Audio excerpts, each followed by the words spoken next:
You guys remember Anthony Scaramucci? He's the guy that literally lasted about a week in the Trump administration. Well, it turns out he is back.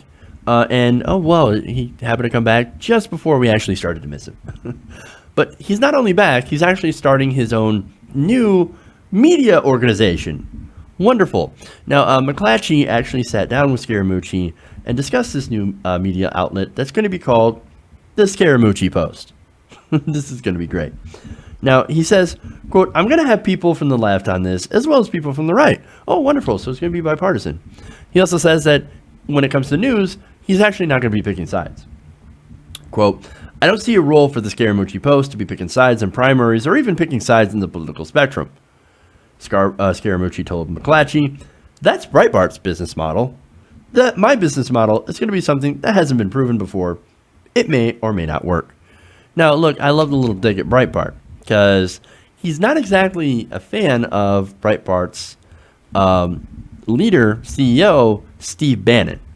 In fact, if you can remember during that fun little New Yorker interview, he said that Steve Bannon was essentially in the Trump administration to suck his own dick. That's a quote.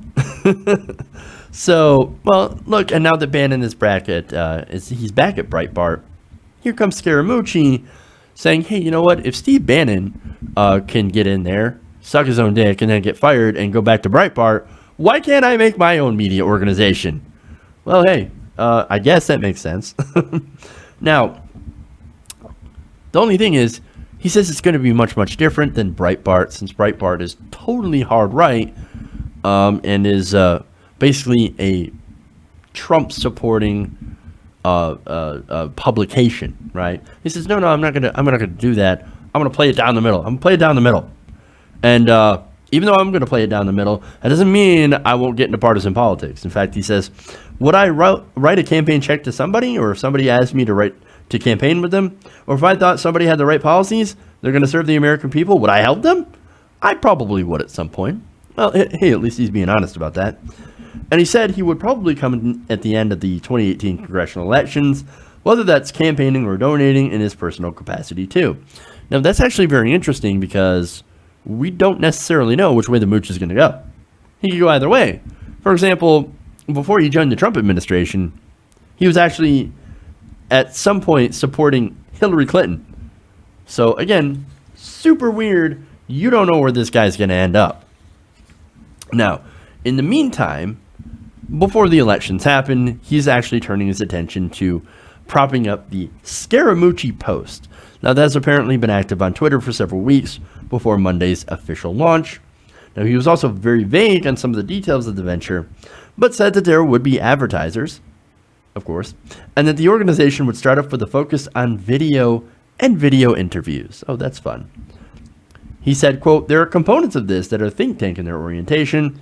There are components that are plain vanilla news that is frankly unfiltered, kind of cold brew news, if you will. And then there will be parts that are policy related." Hey, man, good luck with that. Talking from experience, the news business is not exactly easy, but whatever, man. And hey, it actually might be very entertaining if it's anything like the New Yorker interview. I would actually I'll be in favor and look forward to seeing you do some of these video rants. That should be incredibly entertaining at the very least. Now, he was also asked about if he has any metrics for success of the Scaramucci Post. And I love his answer. Quote, "I don't have any benchmarks, but on my instincts. When we start to galvanize more advertisers and more eyeballs and people say, wait a minute, this is a destination I can go to where I can get a lot of content. It's a learning center from an editorial point of view." That doesn't even make any sense. "It will be non-pedantic. We don't have to have smarty pants editorialists talking down to our consumers. If anything, what we have to do is we have to talk up to consumers." I'm sorry. This is hilarious. This is entertaining. So, hey, man, he's going to run editorial. But don't worry. It's not going to be smarty pants editorial. Okay, hey, God bless. You know what? I do non-smarty pants editorial all the time, so wonderful. Now, finally, he said, quote, I can't actually tell you what the Scaramucci Post is going to be. It's funny. He just said it was going to be this a learning center and non-pedantic and all that stuff, but he can't say what it's going to be. But what I can tell the paid Twitter trolls and the haters and MoveOn.org and all these crazy people, don't bet against me. As long as I'm out of the grave and I'm moving, I probably wouldn't bet against me. To be fair, Anthony, you might be a little bit biased on that one. Just saying. Again, this guy thought that in the Trump administration, everybody was after him. No, dude, not everybody's after you. In fact, you're a bit clownish and actually super entertaining.